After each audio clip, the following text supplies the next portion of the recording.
Today, I am Nurse Florian, a student nurse assigned to take care of you today. Before we start, I will perform hand hygiene. May I please know your name and age?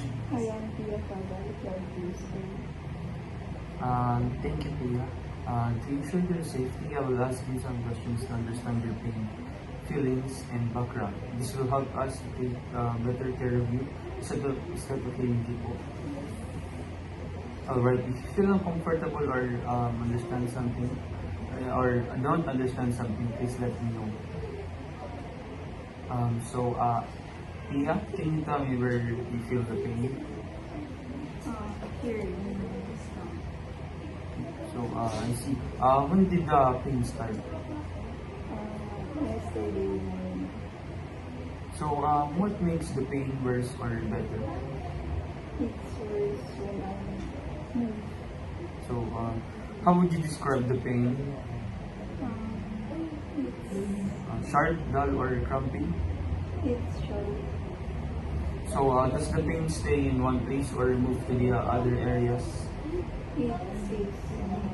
On a scale of 0 to 10, with 10 of being the worst pain, you can imagine how much pain do you feel right now? 8.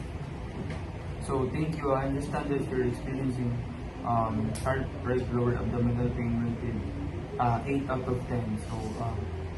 Since you are from Germany, I want you to make sure we respect your culture while caring for you.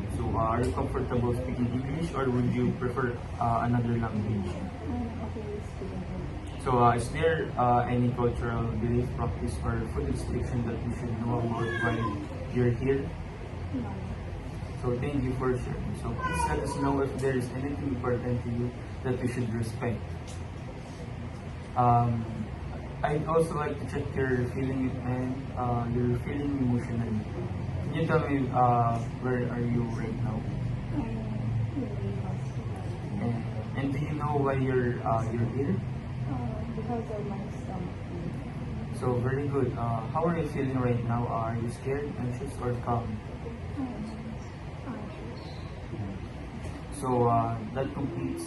That's completely normal. You're safe here and we're doing our best to help you feel better.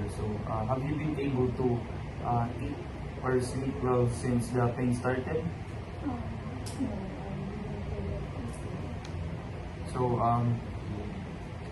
Thank you, Pia, for answering all my questions based on your responses. Respect your condition and pain level to the nurse and doctor. If your pain increases or if you feel uncomfortable or scared, please let us know immediately. Do you have any questions for me? Alright, thank you for your cooperation.